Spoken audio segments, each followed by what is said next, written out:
दंडवत प्रणाम. अग्रपूजेला बसलेल्या सर्व दाम्पत्यांना विनंती आहे, आपण 9, 10, 11, 12 हे ब्रह्मचर्य पालन करण्याचे दिवस आहेत. 9 तारखेला आपण 5 विडावसर आणायचे, आपल्या घरच्या देवपूजेला नवीन वस्त्र आणायचे. 9 तारखेची विधी फक्त एवढीच आहे की जे विडावसर आपण आणू त्या विडावसराला घरातल्या व्यतिरिक्त कुणाचा हात लावता कामा नाही, कुणाचा हात लागू द्यायचा नाही. घरातल्या लोकांनी बी जास्त वेळ हात लावायचा नाही. 9 तारखेला विडावसर आणायचा, देवाचे वस्त्र आणायचे, देवाच्या जवळ कुठेतरी ठेवायचे, खाली ठेवायचे नाही, कुठेतरी कपाटाच्या वर वगैरे ठेवायचे, जमिनीवर त्याला ठेवायचे नाही. आणि 10 तारखेला अक्षय तृतीया आहे. आपण ज्या मंदिराचं बांधकाम करतोय ते लहामाईसा जोर पडताळणी स्थान आहे आणि साधनदाता परब्रह्म परमेश्वर सर्वज्ञ श्री चक्रधर स्वामींनी लहामाईसाची अक्षय तृतीयेचा स्वीकार केला होता, तिच्या उपहाराचा स्वीकार केला होता, तिच्या विधीचा स्वीकार केला होता. ते लहामाईसाच्या विधीचा स्वीकार अक्षय तृतीयाला केला, अक्षय तृतीयाचा स्वीकार केला. म्हणून 10 तारखेला अक्षय तृतीया आहे. अक्षय तृतीयाच्या दिवशी सकाळी लवकर उठून आपल्या बिछाण्यावर 5 गाठ्या स्मरण करायचे आणि स्मरण झाल्यानंतर आंघोळ करायची. जवळ असणारं एखादं मंदिर असेल, स्थान असेल, आश्रम असेल, मठ असेल, या ठिकाणी जायचे. एक विडा घेऊन दोघांनी जायचे, त्या मंदिरामध्ये एक विडा अर्पण करायचा.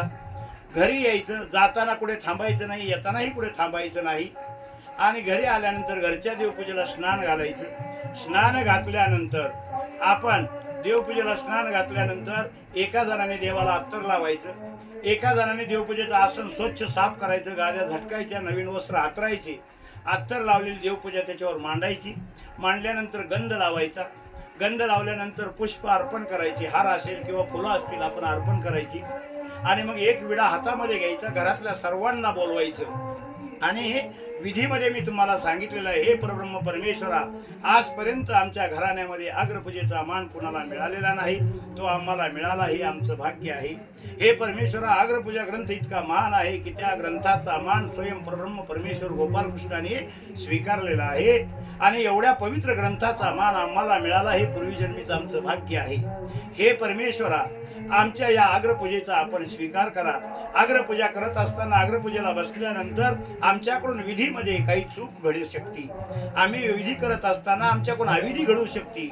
हे परमेश्वरा, वाचण्यामध्ये, ऐकण्यामध्ये, शब्द उच्चारण्यामध्ये ज्या ज्या चुका घडतील त्या आमच्या क्षमा करा. हे लहामाईसाचा जोर पडताळण आपण त्या ठिकाणी केला. आम्ही सुद्धा त्रितापाने दग्ध झालेलो आहो. आमचा सुद्धा एखादा ताप आपण दूर करावा. हे परमेश्वरा, आमच्याकडे सुद्धा निडळावर हात ठेवून आपण लक्ष द्यावे. आम्ही प्रपंचामध्ये जर झालेलो आहे आणि जर झालेलो असताना आम्हाला व्याधीने गाठलेला आहे. वयोवृद्ध झाल्यानंतर कफ वात पित्ताने आम्हाला ग्रासलेला आहे. तरी परमेश्वरा, यापासून आम्हाला मुक्ती द्या. हे परमेश्वरा, आमच्याकडून आजपर्यंत मंदिर उद्घाटनाचं पारायण घडलेलं नाही, तरी या पारायणाचा आपण स्वीकार करा. आम्ही एक मंदिर समाजासाठी ओपन करून देत आहोत. आम्ही अग्रपूजा केली म्हणजे, अग्रपूजेचे पारायण केलं म्हणजे आम्ही एका मंदिराला समाजासाठी खुल्लं करून दिलेलं आहे. जोपर्यंत मंदिर आहे तोपर्यंत लोक दर्शनाला येतील, त्यातलं थोडं का होईना गोमट आम्हाला मिळेल. हे परमेश्वरा, इतकी पवित्र विधी आमच्या हातून घडती, हे आमचं भाग्य आहे. असं म्हणून तो विडा ठेवायचा आहे. आणि विडा ठेवल्यानंतर 5 दंडवत घालायचे आहे.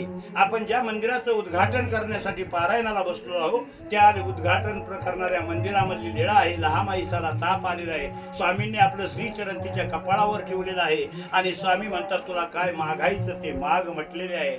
आपल्या सुद्धा त्यांचं स्वामींचं श्रीचरण आपल्या सुद्धा कपाळावर राहावं, ही आपण अपेक्षा त्या देवापाशी करायची आहे. आणि हे परमेश्वर, आम्हाला या जन्म मृत्यूच्या फेऱ्यातून बाजूला कर, असं म्हणून आपण विडा ठेवायचा. 5 दंडवत घालायची आणि 5 दंडवत घातल्यानंतर आपण खीर आणि पुरी याचा उपार करायचा.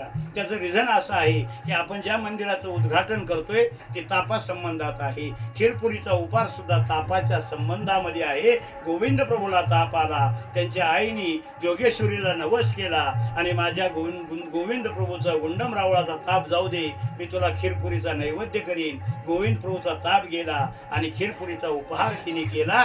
तेव्हापासून खीरपुरी महानुभाव पंथामध्ये परंपरा चालत आलेली आहे. या पद्धतीचा पुरीचा खीरपुरीचा व्यतिरिक्त उपार करायचा नाही. जर वेळ मिळालाच नाही तर आपल्याला गडबड असेल, घाई असेल तर दही आणि भाताचा उपार करायचा.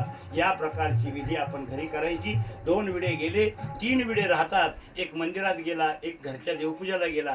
3 विडे घरून निघल्यानंतर आपण हातामध्ये घ्यायचे आणि अरण्यग्रामला यायचं. आल्यानंतर स्थानाला फक्त सुपारी अर्पण करायची. सुपारी अर्पण, या बाबा या, कट कर दोन.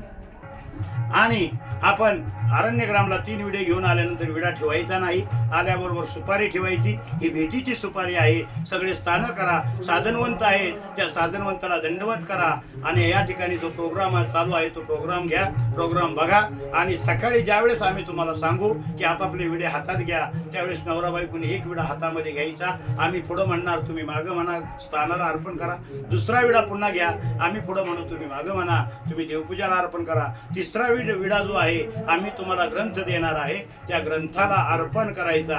11 साधू पुढं म्हणतील, तुम्ही मागं म्हणायचं. अशा प्रकारची ही विधी आहे. आयुष्यात नव्हे तर आपल्या या हिंदू संस्कृतीमध्ये अग्रपूजेचा मान आजपर्यंत वासनिकाला किंवा ग्रस्ताला मिळालेला नाही. तो तुम्हाला मिळाला. खरोखर आपलं पूर्वजन्मीचं भाग्य आहे. दंडवत प्रणाम.